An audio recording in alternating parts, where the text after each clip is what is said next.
Sampurasun Barai Cakra. Sebelum dongengnya dimulai, jangan lupa subscribe, tekan tombol lonceng, terus ditunggu juga nih like dan komen ya.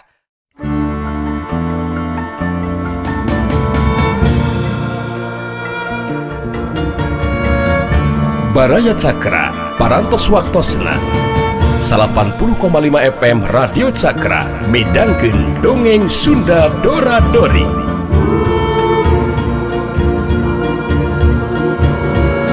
Sim kuring sapara kanca ngahaturkeun wilujeng ngadangukeun.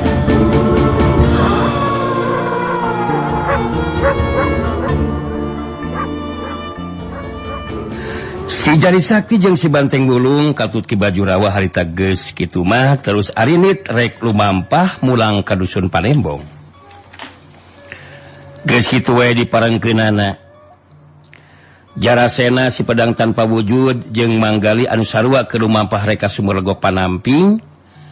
Harita batinggali si Jari Sakti jeung si Banteng Gulung katut ki Bajurawa anu keur pada ngaleureuhkeun kacape teu jauh ti jalan anu keur disorang. Kitu nate sangeusna jauh ninggalkeun Sumberlego Panamping.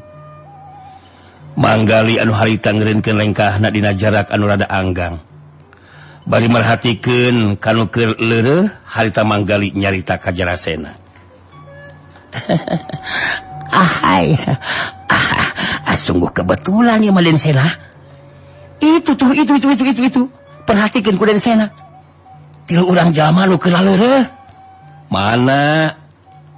Itu Den, itu. Oh. Nah, sakitu eta tilu urang jalma teh Mang. Dan saya pastinya juga belum tahu ya. Itu anu pangawakanana badigul tangih gul kawas buta. Nalah nate si Banteng Gulung eta teh. Terus itu tuh. Nalah si Jari Sakti eta teh densena. Nganu saurang deui mah lalaki kolot. Manggali baru meninggali ayeuna tah. Hai, jadi ini mah ya kita tidak usah ngajuk juga Sumberlego Panamping dan Sena. Sebab ternyata orang yang di tangannya itu menjadikan papanya di sini, Den. Oh, jadi nu itu anu disebut si Jari Sakti tadi itu. Iya, itu tuh. Kuring memang kakarek nyawa ayeuna kayak temang kluk teh Mang. Mun kitu mah urang langsung sampeurkeun kewen Mang. Kabeneran mun kitu mah. Urang geus teu kudu ka Sumberlego Panamping. Hayu Mang. Nanti lanan Den. Ayo adet nanti lanan. Jangan gurung gusu beginu. Harus diingat ku Den Sena. Kalaulah terjadi pertarungan, janganlah juga menjadikan si Banteng Gulung pipilueun. Kemudian melakukan tindakan kamanggali gitunya. Jadi maksud manggali mah mun kuring tarung ngayunan si Jari Sakti sieun ku si Banteng Gulung pipilueun terus ngalakukeun tindakan ka manggali. Kitu maksudna kumaha Mang? Ya begitu Den Sena. Jadi pengen malu aku. Manggali menjadikan bukan sieun sama si Banteng Gulung Den. Tapi hati yang tidak merean gitu. Manggali sedang hoream lah untuk bertarung teh Den. Kurang mood gitu tah. Teruslah lagi Den Sena juga kalau kemudian bertarung haruslah menjadikan ada di pihak yang yang unggul gitu Dan nya.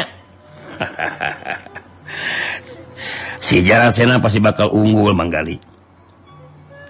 Sanajan benar si Jari Sakti bisa ngagunakeun jurus pedang tanpa wujud. Tapi kemampuan diri ngasa ukur menang mulungan pasna oge. Eta mah sarua jeung jurus pedang tanpa wujud palsu atuh Mang. Ngeunaan si Banteng Gulung jeung anu saurang deui moal waniun pipilueun Mang. Sabab engke kuring anu bakal nyarita ka si Jari Sakti. Kangaranan jago sajati ieu urusan saukur antara kuring jeung si Jari Sakti kitu Mang.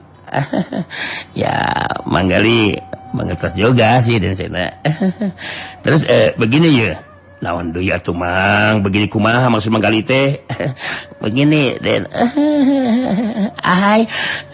Jadi begini Den Sena ya. haruslah diupayakan gitu Den.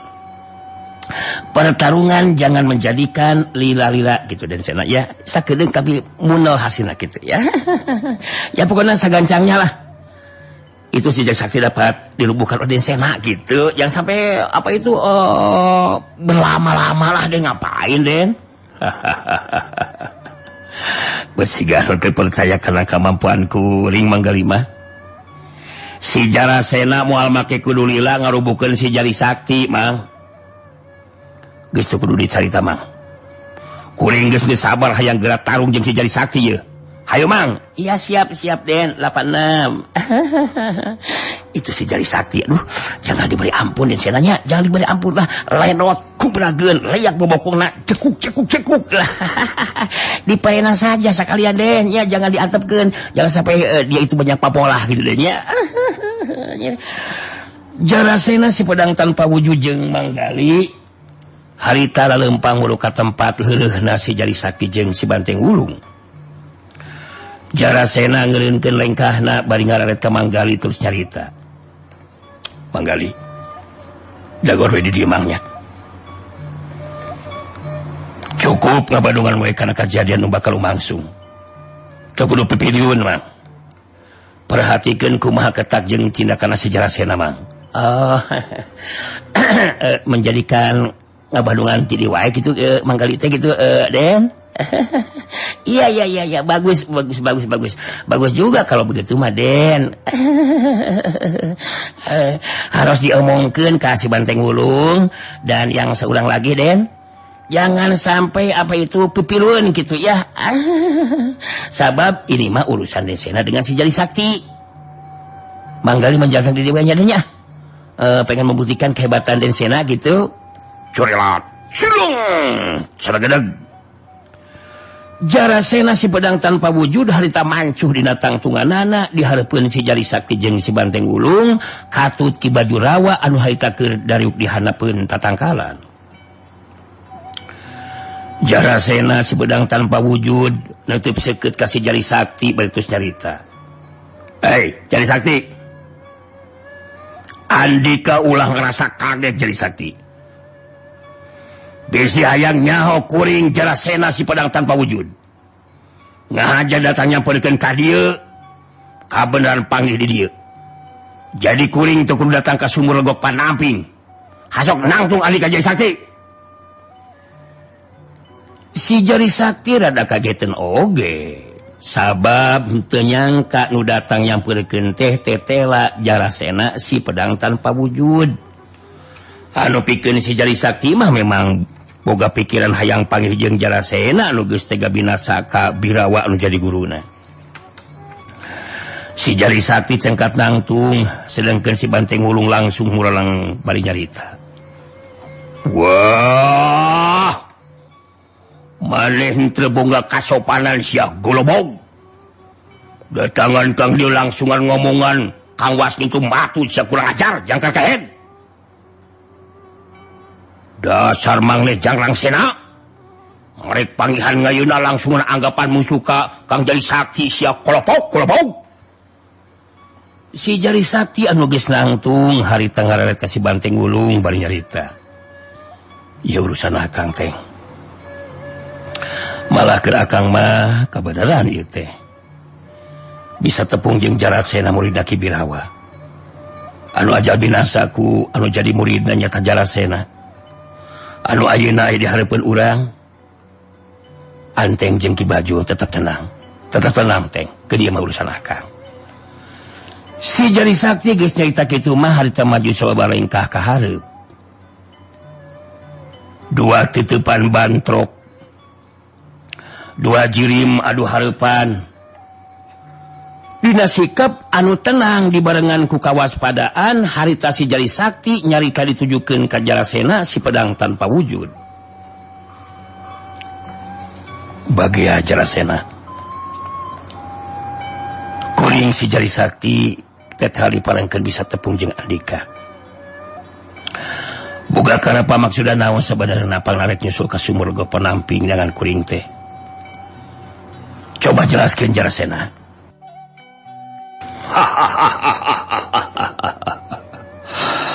Andika geus teu kudu nanyakeun saperti kitu Jari Sakti.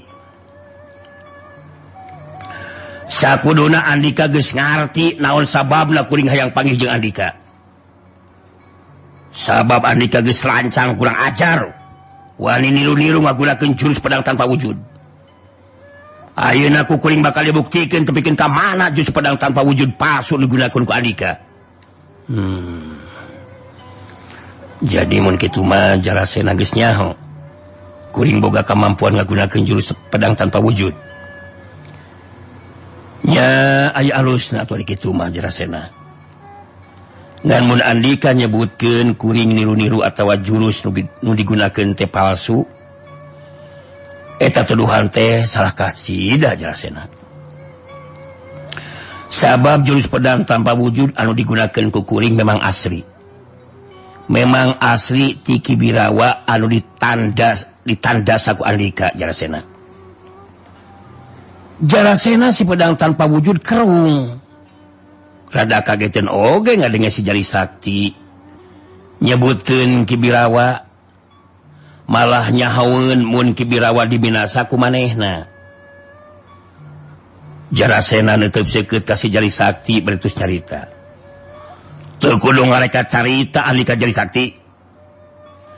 Kibirawa guru kuringan saukur si Jarasena saurang anu jadi muridna.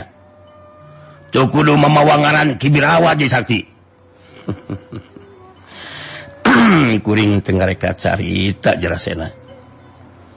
Tapi memang dumasarkan kenyataan. Bisi ya mah Andika nyaho, bisi Andika hayang nyaho. Kieu jujutanana anu mata kuring nyabitkeun Kibirawa teh Jarasena. Sacara singkat ku si Jari Sakti terus dicaritakeun ngeunaan tepungna jeung Kibirawa anu dina sesa tanagana nyaritakeun ngeunaan kajadian anu karandapan ku dirina. Nu saterusna ngangkat murid ka si Jari Sakti. Bari mikeun catatan jurus pedang tanpa wujud ka si Jari Sakti. Sangeusna ngarasa cukup pada kateranganana si Jari Sakti mungkas caritanana. Tah. Jadi di antara urang duaan teh boga guru anu sarua Jarasena.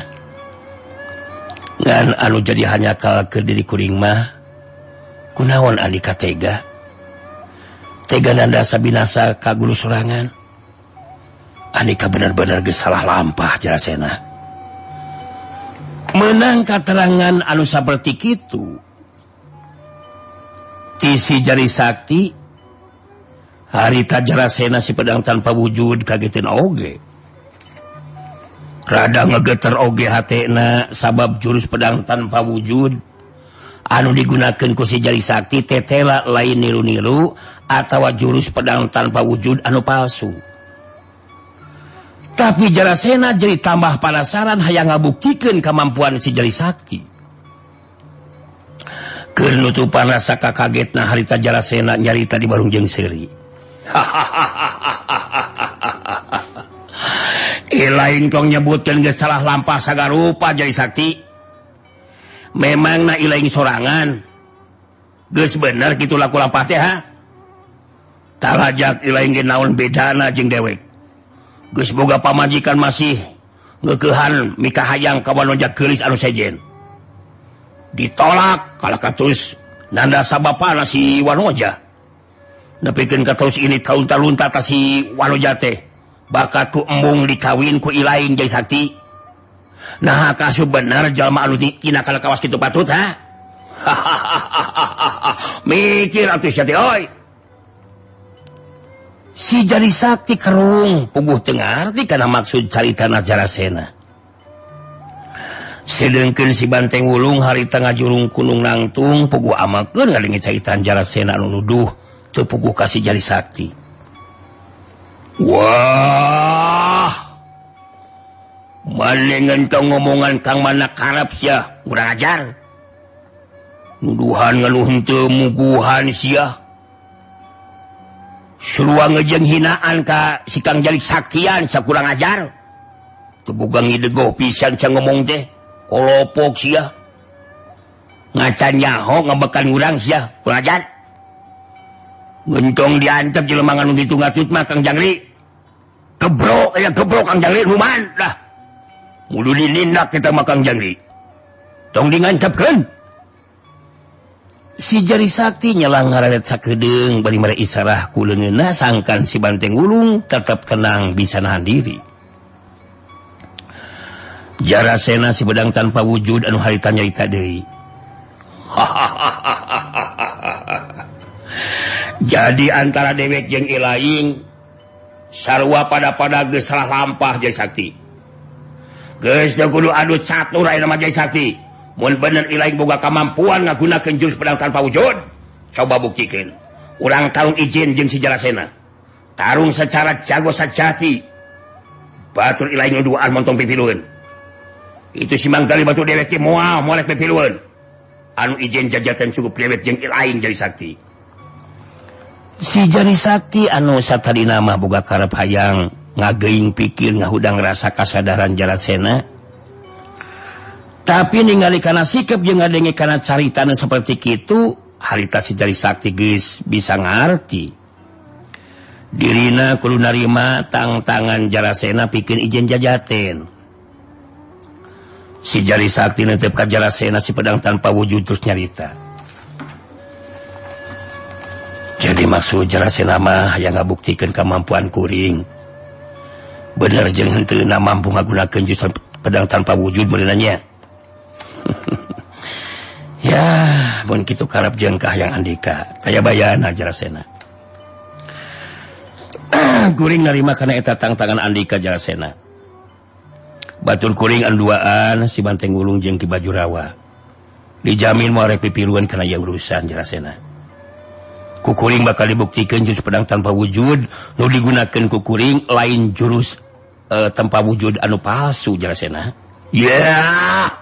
Montong loba ngomong si Jari Sakti kurang ajar. Tada sia. Jarasena si pedang tanpa wujud harita miheulaan naraja ngagerakeun culuk katuhuna dina posisi badan teu ingkah di tempatna. Ningali anu jadi lawan geus kamimitian narajang. Si Jari Sakti ge harita rikat ngagerakeun culuk katuhuna. Angin sambaran panarajang pedang tanpa wujud pating sarua anu saterusna bantok nimbulkeun sora anu ngabelentrang. Siucer hus tang. Dua kekuatan angin sambaran panarajang pedang tanpa wujud bantrok di Jomantara. Jarasena kerung tata gerak nu dilakukeun ku si Jari Sakti nyata sarua jeung tata gerak manehna mangsa ngagunakeun jurus pedang tanpa wujud.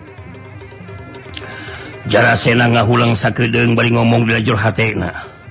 Haram cada. Tata gerak si Jari Sakti tidak ngagunakeun jurus pedang tanpa wujud. Sarojeng aing geuningan. Mun kitu mah caritana memang bener ta si kurang ajar teh. Si Jari Sakti geus bisa ngayakinkeun jurus pedang tanpa wujud. Ngaliwatan catatan anu ditulis ku Ki Birawa. Tapi sok sanajan kitu, tang tu bakal aya bedana sabab aing mah dilatih langsung ku anu jadi guru. Sedangkan si Jari Sakti mah ngasau ku latihan sorangan. Bisa dipastikan tang tu bakal aya kalemahanana mangsa si Jari Sakti ngagunakeun jurusna. Jarasena si pedang tanpa wujud boga anggapan manehna bakal mampu ngungkulan anu jadi lawan. Sok sanajan si Jari Sakti mampu ngagunakeun jurus pedang tanpa wujud.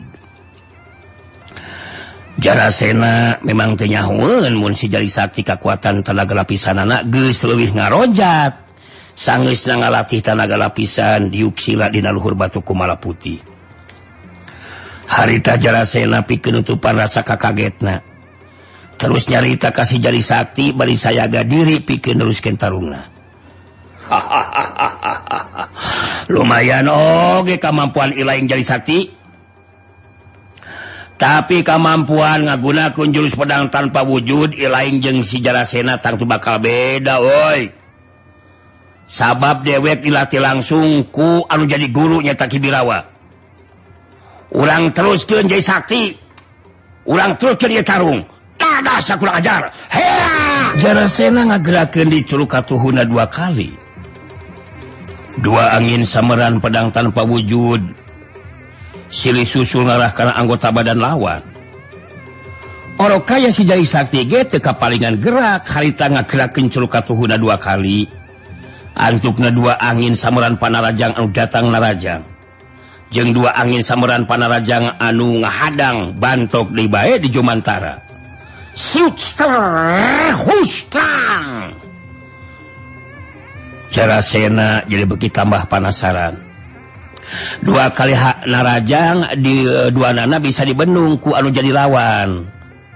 Jarasena si pedang tanpa wujud ngarobah cara tarungna. Dengan saukur cicing di tempat tapi bari ngacorelat luncat mangsa badana ngalayang teu napakana lemah. Manehna narajang kalau jadi lawan. Si Jari Sakti ge ngagunakeun cara anu sarua. Antukna 2 ciri menjadi pating corelat bari pada ngagunakeun kacepetan gerak masing-masing dina ngagunakeun jurus pedang tanpa wujud. Panarajang Jarasena aya anu di Bandung, aya oge anu disingkahan ku si Jari Sakti.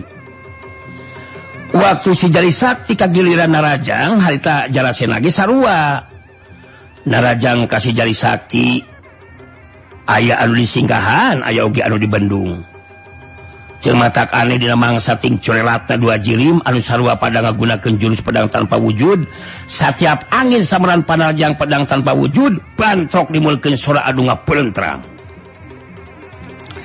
Si Banteng Wulung jeung Ki Bajurawa kitu di Manggali.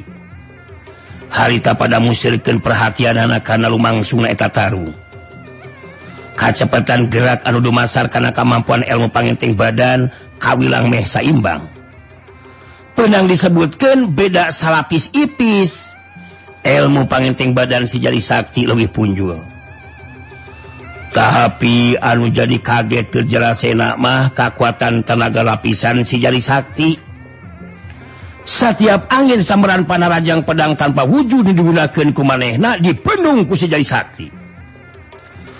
Karasa kontak kana culukatuhuna Jarasena anu semu ngakreter nandakeun kekuatan tenaga lapisan lawan teh leuwih punjul.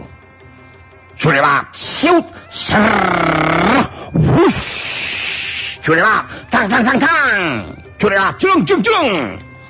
Meh dina waktu anu bareng Jarasena jeung si Jari Sakti ting corelat malunur ka tukang anu saterusna pada marancu dina tangtunganna masing-masing.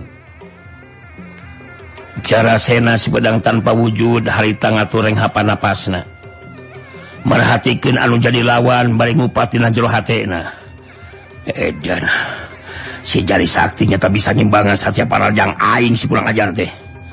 Mun bener si Jari Sakti geus kawasa sapinuhna jurus pedang tanpa wujud. Waduh. Bisa barabi oge ke diri aing. Sabab setiap angin sameran panarajang aing di Bendung. Karasa kontak kana curug katuh aing. Nandakeun kekuatan tenaga lapisan sapinuhna. Si nu di kawasan ku si Jari Sakti lebih hebat. Tapi asa piraku aing kudu eleh. Teu keulaan aing kudu eleh ku si Jari Sakti mah. Kalah kumaha oge aing kudu mampu ngabinasakeun si Jari Sakti. Aing kudu bisa ngabuktikeun cangji ka Dewi Rangkini. Sangkar bisa hirup bebarengan jeung manehna. Aing geus kapicut pika cita ka Dewi. Sedengkeun si Jari Sakti ge harita ngarti kana kayaan anu keur kanapan ku dirina dina mangsana tarung ijen jajaten dina waktu harita. Si Jari Sakti bisa ngarasakeun kekuatan tenaga lapisanana jadi lebih ngaronjak. Ngajadikeun satiap pagunakeun jurus pedang tanpa wujud mibanda daya kamampuan anu leuwih kuat tibatan angin sameran panarajang anu jadi lawan. Tapi sok sanajan kitu si Jari Sakti tetep tenganggap enteng kalau jadi lawan. Sabab sahanu nyaho Jarasena masih kena boga ilmu simpenan anu sejena. Kitu pamikiran si Jari Sakti dina waktu harita. Sedengkeun si Banteng Wulung jeung Ki Bajurawa anu ngabandungan kana lumangsungna tarung. Jadi pada kageteun hatena. Sabab anu keur tarung sarua pada ngagunakeun jurus pedang tanpa wujud. Wah ngenyaannya jadi tegangan ngoge Bandungan nganu ke tarung teki bajulan ngate anteng kekeng ketegan lain neon-neon sinan Kang Jangri nganu ngeleh jang jaten beneran ki bajulan anteng mah sieun gitu tah sieun cih nyahe atuh kula ge memang sarua kitu jang antengnya nyahe nya da lamun si Aden anu eleh jajaten mah nyaho apal urang oge bakal nying hareupan bahaya jih da ka Bandungan ku kula oge jaman seperti si Jalasena mah marek mere ampun nyaho nya urang duaan teh pasti dibinasakeun bener nya dipaehan di modarannya kitu teh jangan teh anu mantrak eta pisang anu jadi mamikiran anteng teh ki bajulan lamunan ngayeuna ngurang mancut bantuan ka Kang Jangri, wah pasti disanggelakeun ku Kang Jangri. Jadi ngayeuna mah sangukur bisa Bandungan we. Bari ngejeng ngang doa dina hatenya supaya Kang Jangri teh ngajadina kangunggulan ki bajulan. Cih. Nyaho memang urang saukur bisa kitu jang antengnya. Cih. Tinggal diperhatikan ku. Ujang aja itu si Jali Saktinya. Geus gade deui pikeun neruskeun tarungna. Nyaho. Ya masih ada penasaran kasih Jalasena pasti oge nya. Ki Bajurawa jeung si Banteng Ulung musyrikeun di perhatianana. Katingali harita Jalasena saya gade diri pikeun neruskeun tarungna. Jali Sakti. Ilaeng nyata memang mampu ngagunakeun jurus pedang tanpa wujud. Sarta mampu ngimbangan panalajang si Jalasena. Tapi ilaeng kudu ngarti Jali Sakti. Jurus pedang tanpa wujud si Jalasena anu bakal unggul mah. Ya mudah-mudahan we bener eta caitan Andika teh Jalasena. Ku cara kitu karep jeung kahayang Andika teh bakal bisa laksana jadi kenyataan. Anu jelas kuring ayeuna nyumponan kana panangtang Andika. Pikeun ngagunakeun jurus anu sarua, tapi tetap jurus si Jalasena lebih hebat Jai Sakti. Tada sia. Curewat Silung Jalasena si pedang tanpa wujud harita mihlaan di Majuna Rajang dina kayaan badan ngalayang kenapa kana lemah terus narajang kanu jadi lawan tapi si Jai Sakti ge nyimbangan karena gerakan anu jadi lawan dua ciri pating curhat di be bari masing-masing pada ngagunakeun jurus pedang tanpa wujudna. Setiap samaran angin panarajang Jalasena harita dipenuh jeung disingkahan ku si Jai Sakti. Kitu deui pareng si Jai Sakti males darajang giliran Jalasena anu ngabendung jeung nyingkahan panarajang lawan. Sababaraha kali lumangsung dibantrokan angin samaran panarajang pedang tanpa wujud. Curila siut ser hustang. Aya angin samaran panarajang susulan ti Jalasena anu ngarah kana cangkeng belah kenca si Jali Sakti. Tapi harita si Jali Sakti masih sempat ngagajeng luncat. Antukna baju dina lebah cangkeng belah kenca soek seut ser hus berat brewek. Tapi ukur geseh sababaraha detik. Si Jali Sakti males narajang kanu jadi lawan. Ngarah kana beheungna Jalasena. Masih kena untung Jalasena sempat kakiwar kagigir, tapi tetap beheung anu belah kenca kasabat ku samaran angin panarajangna si Jai Sakti. Corelat siut ser hustilan bedah. Jalasena ngagero kaget sanajan saukur kasabat beheung belah kencana. Tapi tetap getihan. Corelat silung Jalasena luncat ka tukang. Mancukeun tangtunganana bari campal leungeun katuhunan nyusut getih dina lebah beheung belah kencana. Jalasena bari merhatikeun kelebah si Jali Sakti harita ngomong sorangan dina jero hatena. Masih kene untung aing sempat nakiwar. Mun telat saeutik we. Silaka. Beheung aing bisa katebus ku panarajangna si Jali Sakti kurang ajar teh. Panajang aing tadi ngan saukur anu nyamar kana cangkeng kencana si Jali Sakti. nyata ngasa ukur soek bacuna. Edan si Jai Sakti. Teteh lebih cepet daya tangkapna. Sok sanajan latihan sorangan ngasa kudu masarkana catatan Kibirawa. Tapi main agis bisa ngawasa jurus pedang tanpa wujud. Jarasena ngabayangkeun kejadian waktu jurus pedang tanpa wujud digunakeun pikeun ngabinasakeun Kibirawa anu jadi guruna. Saterusna Ambarawa si kulit besi anu dadak kencana ditembus ku jurus pedang tanpa wujud. Kibirawa jeung Ambarawa anu geus dibinasa dina sesa kakuatan sampai malepaskeun napas palungtungan harita caitanana ngalung supata yen akhir barining supagi Jarasena bakal ngarandapan nasib anu sarua ajal ku jurus pedang tanpa wujud. Ingat kana eta kajadian rada gegeter oge hate Jarasena. Satadi nama boga pamikiran iwal ti dina sorangan anu boga kamampuan ngagunakeun jurus pedang tanpa wujud. Tapi tetela pamikiran Jarasena teh nyalahan. Kabuktian si Jalik Sakti geus nyangking sapinuhna jurus pedang tanpa wujud. Ningali Jarasena tacan saja diri pikeun neruskeun tarungna, harita si Jalik Sakti terus nyarita dina sikapna anu tetep tenang. Urang cukupin tapi ka dieu we nya ijen jajarkeun teh Jarasena. Mudah-mudahan we ku ayeuna ieu kajadian teh sing jadi panggeuing ke diri Andika. Ulah terus kalalanjuanan dina nyurang lampah kahirupan teh. Leuwih hade Andika gancang sadar Jarasena. Sok sanajan urang kakarek tepung sarta Andika nganggap musuh, tapi guru urang tetap sarua nyata Kibirawa Jarasena. Hanu saila diri nama kalangan tara ngagunakeun jurus pedang tanpa wujud pikeun tindakan kejahatan. Jadi mun Andika nyalah gunakeun pangarti ngandung hati hianat terus jadi guru Jarasena. Ia berem banget Jarasena si pedang tanpa wujud. Amarahna beki muntab. Sikap jeung caitan si Jari Sakti dianggap ku Jarasena mah dianggap panghinaan.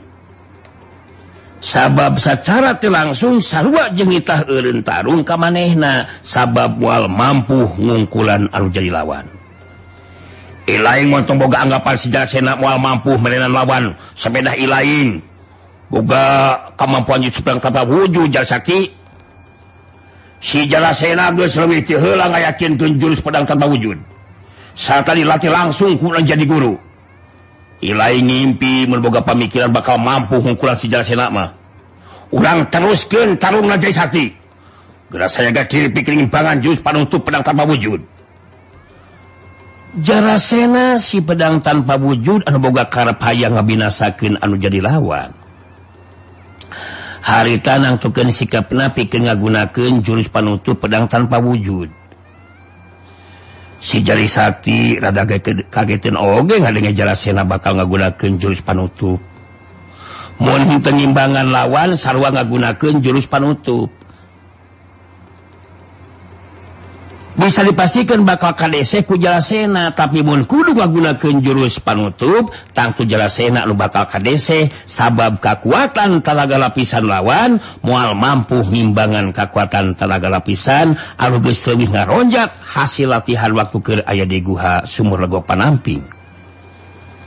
Kitu jalan pamikiran si Jari Sakti dina waktu harita. Ningali si Jari Sakti siga nu keur bingbang, Jarasena nyarita bari seuri.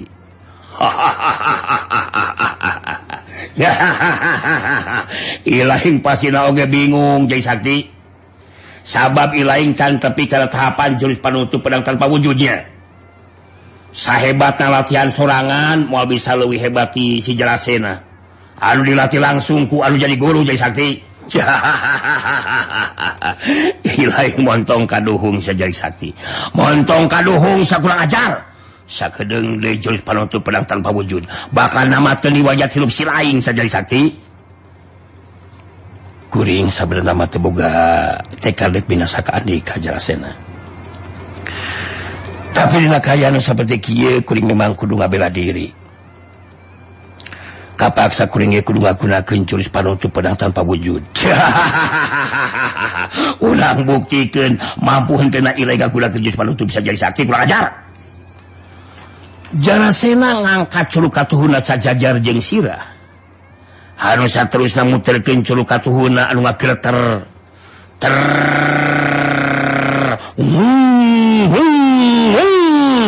Gulungan angin anu kaluar tina curug katuh Jarasena ngaluarkeun sora anu ngaheung lembus kana kakendangan ceuri pikeun jalma anu ngadengena. Tadah sajadi sakti jurus panutup pedang tanpa wujud.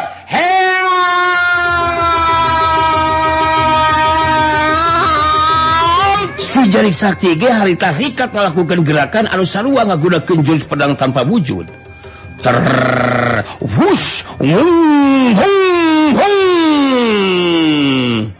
Dua getaran kekuatan sora anu ngahiung beuki dila beuki tarik kadengena. Si Banteng Wulung jeung Ki Bajurawa kitu dimanggali pada mengpeukeun dua celina masing-masing kedua dampaleungeuna sabab uwatosna sehe.